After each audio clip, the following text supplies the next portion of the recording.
Michelle stands in the ring, cutting a fiery promo. After I'm done with my crazy friend, whoever's next in line to face me, suddenly the big screen lights up.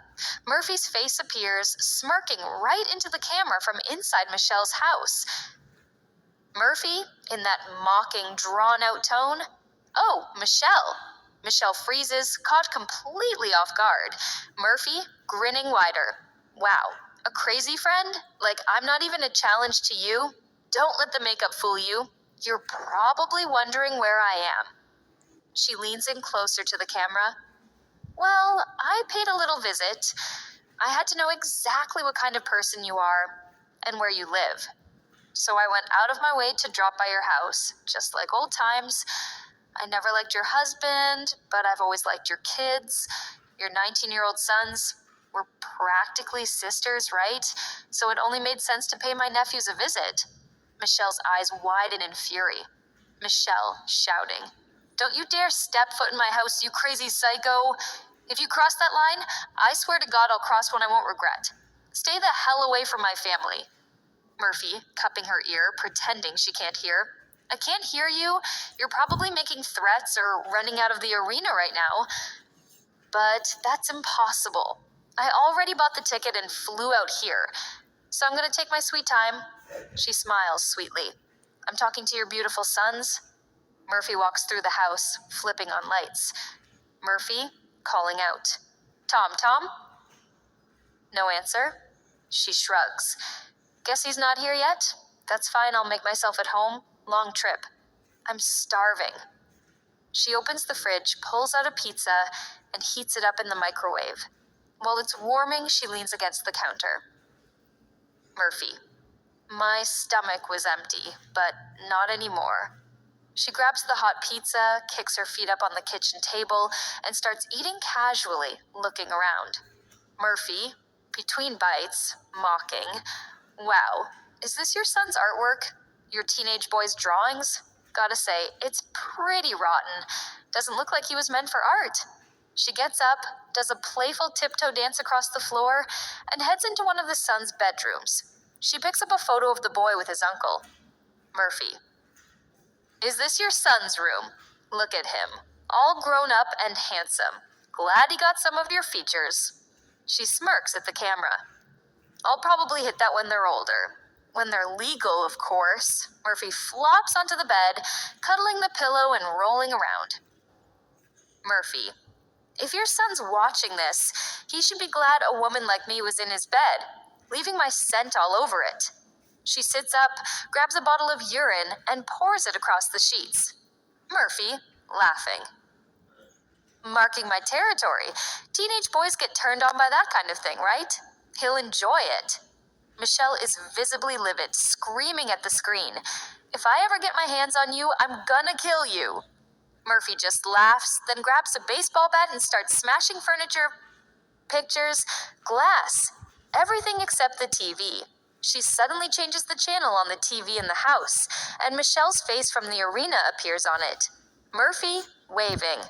"Oh, you're still there? I thought you'd be halfway home by now." She turns to the camera and winks. "Fourth wall broken?" Murphy then lights a rag on the stove, sets it ablaze, and takes off running with a startled laugh as flames start to spread. Back in the arena, Michelle bolts backstage in a panic, frantically calling her husband. "Don't go in the house. There's a dangerous person inside. Do not step foot in there. Take the kids and stay at a friend's. Wait until I get home and explain everything." Next Saturday, Strong Steel Wrestling. The camera cuts in tight as Murphy stands in the center of her domain, mic in hand, a smug grin plastered across her face. The interviewer role has flipped. This is her personal confessional, her twisted therapy session. Murphy, leaning into the camera, voice dripping with venom. Do you regret it? Burning down her house, vandalizing everything she held dear, making those advances toward her kids? Tell the world, Murphy, do you regret any of it? She pauses for dramatic effect, then lets out a cold laugh. Murphy.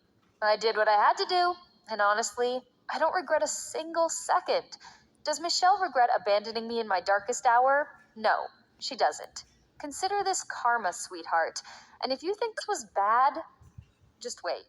Suddenly, the door to the sanctum explodes open. Michelle storms in like a woman possessed, eyes blazing with months of pent-up rage. No words, no warnings. The beatdown begins. Michelle unleashes a savage flurry of strikes, driving Murphy back. She grabs a steel chair leaning against the wall and cracks it across Murphy's skull with a sickening thud that echoes through the concrete room. Murphy staggers. Michelle doesn't let up, stomping her repeatedly, mounting her, raining down heavy forearms and elbows. She yanks Murphy up by the hair and smashes her face first into a large glass panel on the wall. Shards rain down as Murphy collapses in a heap. The crowd watching on the big screen is losing their minds. Murphy somehow starts stumbling, blood already trickling from her forehead. Then she does the unthinkable. She starts laughing. A low, unhinged chuckle that turns into full psychotic laughter. Michelle snatches a baseball bat from the corner. The camera slows down as with everything she has, a vicious looping shot that connects flush. Michelle dropping over her, breathing heavy, bat resting on her shoulder.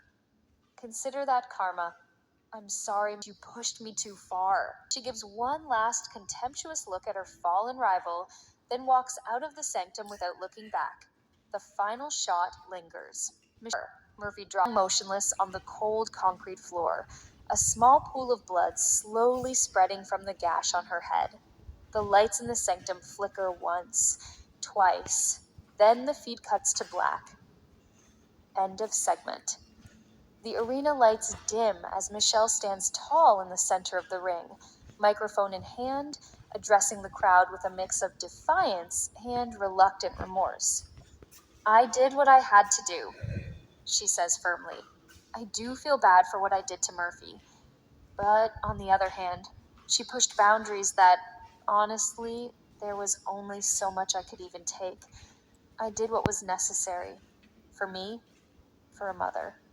I literally did what was necessary, and I do not regret that. I wish she didn't die from that blow, but I do hope it knocked some sense into her. Before she can continue, Murphy's music hits, or rather, a distorted, chaotic version of it. A group of 10 figures in identical black hoodies and plain black masks floods the ring area. Each one holds a microphone. They move in eerie unison, like puppets on the same string, mirroring every motion perfectly. Their voices echo in perfect sync as they surround the ring. One of the microphones actually works. The rest are props. The group chants in chilling harmony. Which one is it? Can you guess who it is? They toy with Michelle, stepping left, right, center, playing a sadistic shell game. Which one is it? Am I the left? Am I the right? Am I the middle? Michelle Knight glares at the masked figures, trying to read them. The group climbs the ropes in unison, surrounding her. You got 10 seconds to decide. Michelle doesn't wait. She explodes forward, attacking the nearest figure with brutal strikes. She grabs a nearby crate and swings it wildly, smashing it against bodies, shoving them back. She yanks masks off, desperately searching for the real Murphy. That's when the real Murphy strikes, slamming a steel chair across the back of Michelle's head with a sickening crack. Chaos erupts. Murphy rips off her own mask, revealing her face twisted with rage and pain. Her followers swarm in. They handcuff Michelle's hands behind her back, binding her defenseless. Murphy grabs a barbed wire wrapped candlestick. Her voice cracks with raw emotion as she begins the beating, punctuating every line with a vicious shot. You are my friend. You are my family. I was your right-hand sister through everything. We were family. I would have done anything for you. Thwack. I loved you. Thwack. I would have done anything for you. Thwack.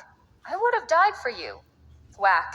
She rips the barbed wire free from the bat, wrapping it around her fist and raining down punches across Michelle's face, opening deep cuts as blood pours. Look at what we're at now. You did this to yourself. You abandoned me, and now you call yourself the victim? Nah. You ain't no victim. I am the goddamn victim, god damn it. Michelle lies beaten, bloodied, and handcuffed. Murphy grabs a container and pours urine directly into the open wounds on her face. Michelle screams in agony.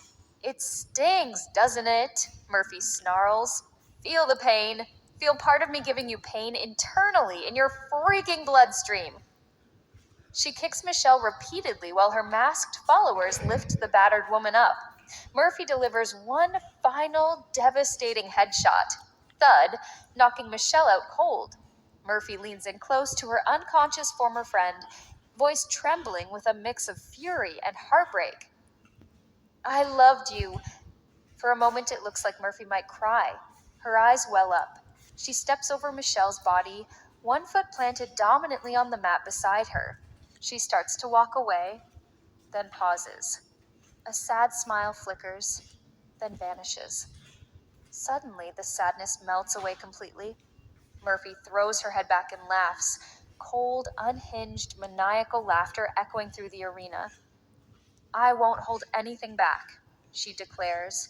I won't hold anything back. The lights cut to black as her laughter lingers, ending the night on a chilling note.